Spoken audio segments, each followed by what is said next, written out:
Ainsi donc, Christ ayant souffert dans la chair, vous aussi armez-vous de la même pensée. Car celui qui a souffert dans la chair en a fini avec le péché, afin de vivre non plus selon les convoitises des hommes, mais selon la volonté de Dieu, pendant le temps qu'il lui reste à vivre dans la chair. 1 Pierre 4, 1, 2. Ces deux versets nous disent que Dieu peut sauver notre pensée de sorte qu'elle soit disposée à souffrir comme Christ. Avons-nous peur de souffrir? Certainement. Combien nous désirons passer chaque jour confortablement sans épreuve. Lorsqu'une petite tribulation arrive, nous prions Dieu immédiatement de la supprimer. Pendant les moments de fidèle obéissance à Dieu, nous sommes menacés de la perspective d'un futur dur et amer. Et nous pensons alors demander à Dieu d'empêcher ces choses désagréables. Néanmoins, Dieu peut nous sauver au point que nous ne craindrons ni la difficulté ni la souffrance. Quelle sorte d'arme est celle-ci? C'est la meilleure. Car c'est être armé de la même pensée de souffrir que Christ avait. Chaque fois que vous obéissez à Dieu, on vous dira combien votre vie sera difficile et comment des hommes cruels vous traiteront. Mais en réponse, vous penserez à Christ, comment il souffrit dans la chair, et que par conséquent, vous aussi, vous devez souffrir. C'est celui-ci le moyen pour vous d'être armé. Je viens pour souffrir. Souffrir n'est pas seulement mon devoir, c'est aussi mon service. Souffrir, c'est mon affaire.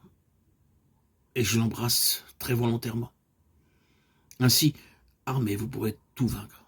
Non pas en craignant la souffrance, mais au contraire en l'accueillant. Non pas vous retirant face à la souffrance, mais en lui permettant de vous trouver. Si vous avez des craintes à la pensée de souffrir et d'essayer d'y échapper, le salut que vous expérimentez n'est pas encore complet. Car Dieu peut vous sauver en vous donnant la pensée de souffrir. Seulement ainsi, vous pourrez vivre selon la volonté de Dieu, pendant le temps qui vous reste à vivre dans la chair.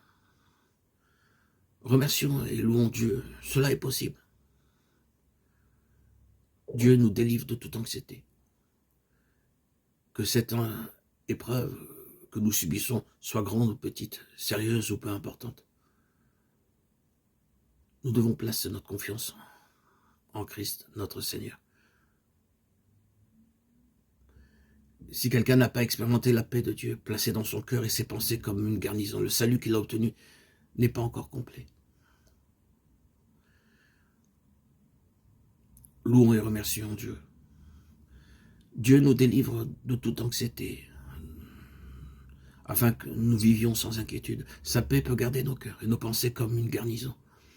C'est quelque chose d'absolument possible pour laquelle nous voulons sans cesse le louer, le chanter, le glorifier. Il est notre Seigneur. Il est Jésus, le vrai Dieu,